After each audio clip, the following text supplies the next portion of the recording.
አሲያ የባሏን ክህደት በዝምታ ከመመልከት ይልቅ የባሏን ሽማ ፊት ለፊት ለመጋፈጥ በቁርጠኝነት ትነሳለች። ሌላው ቀርቶ እሷን እየከዳት ያለውን ባለቤቷን ቮልካንን አስከትላ በቀጥታ ወደ ዲሪን ቤት አመራች። ቮልካን አንድ መጥፎ ነገር ሊፈጠር እንደሆነ በመረዳት ሚስቱን አሲያን ለማስቆምና ከዚያ ቦታ ይዟት ለመውጣት ቢሞክርም አሲያ ግን ያለምንም ማመንታት የቤቱን ደወል ተጫነች። የከንቲባው ሚስት እነሱን ደጃፏ ላይ ስታይ እጅግ ተገረመች። ምክንያቱም ምንም አይነት ግብዣ አላደረገችላቸውም ነበር።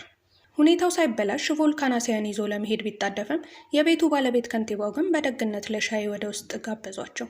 አልፎ ተርፎም ለእራት አብረዋቸው እንዲቆዩ ግብዣ አቀረበላቸው። አሲያ ያቀደችው ነገር ሁሉ በትክክል እየተከናወነላት ነበር። ባሏ ምንም እንኳን አብሮ ለመገኘት ፍላጎት ባይኖረውም እሷ በጠነሰሰችው እቅድ ምክንያት ተገዶ አብሯት ለመቆየት ወስኗል። ጥንዶቹ የከንቲባውን ግብዣ ተቀብለው ወደ ውስጥ ያቀናሉ። የከንቲባው መኖሪያ ቤትም እጅግ ዘመናዊና ያማረ ነበር። አሲያ ቤቱን እየተዘዋወረች ስትመለከት የከንቲባውን ቤት ውበት በአድናቆት ስትገልጽ ነበር። በዚህ መሀል ከንቲባው የስራ ስልክ ስለተደወለላቸው ጥንዶቹን እንደ ቤታችሁ ሆናችሁ ተዝናኑ ብለው ክፍሉን ለቀው ይወጣሉ። ከንቲባው መውጣታቸውን ሲያይ ቮልካን ይህንን አጋጣሚ በመጠቀም በቁጣ ተሞልቶ ምን እያደረገች እንደሆነ ይጠይቃታል። አሲያም በድንገት የመጣው ዝግጅት ለማድረግ ጊዜ ስላልነበረኝ ነው ብላ ደካማ የሆነ ምክንያት ትሰጠዋለች።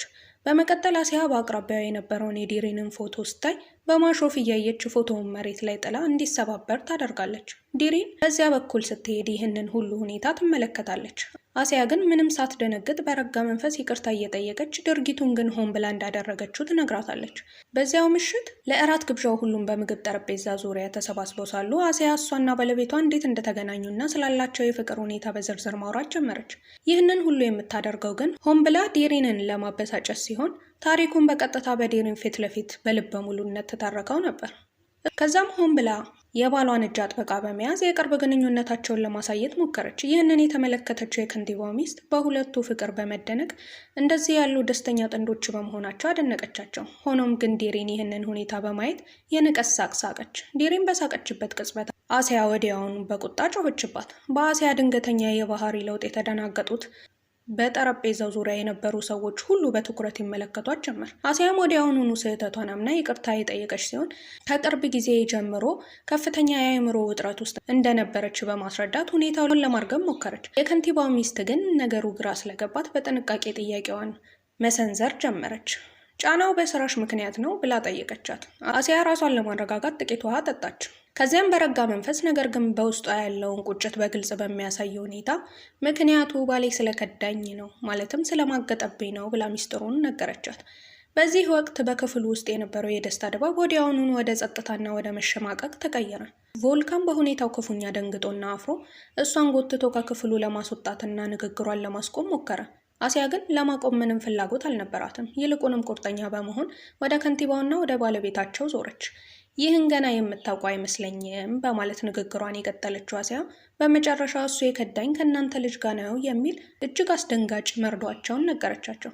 ከንቲባውና ባለቤቷ በሰሙት ነገር ደንግጠው በሁኔታው ክፉኛ በመቆጣት ከልጃቸው ማብራሪያ እንዲሰጣቸው በጩኸት ጠየቁ። ዲሪን በጭንቀት ወደ ቮልካን ብታይም እሱ ግን አይኖቿን መመልከት አቅቶት ራሱን ደፋ።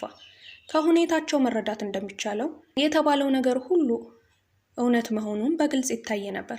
በዚህም መሀል አሲያ በንቀት አይነ ዲሪንን እያየች እንግዲህ ለራስሽ ተመልከቺ፣ ይህን ያህል የምታፈቅሪውና የምትሳሽለት ሰው ይሄ ነው፣ እሱ ምንም ኃላፊነት የማይሰማው ፈሪ ብቻ ነው በማለት አፌዘችባት።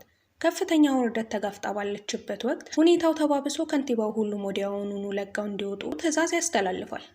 ሆኖም ግን አሲያ ሌላ ያልተጠበቀና አስደንጋጭ ዜና በማርዳት ሁኔታውን ይበልጥ ታወሳስበዋለች። ይኸውም ዲሪን እርጉዝ መሆኗን ማብሰሯ ነበር። በዚህ ዜና ክፉኛ የተበሳጨችው ዲሪን ወደፊት በመሮጥ አሲያን በኃይል በጥፊ ትመታታለች። አሲያ ግን ለተሰነዘረባት ጥፊ ምንም ደንታ ያልሰጣት በሚመስል ሁኔታ በመረጋጋት አፏን ጠርጋ ፊቷን አዙራ በኩራት እየተራመደች ከአካባቢው ትሄዳለች። ውድ ተከታታዮቼ ስራዬን ከወደዳችሁት እባካችሁ ሰብስክራይብ በማድረግ አበረታቱኝ።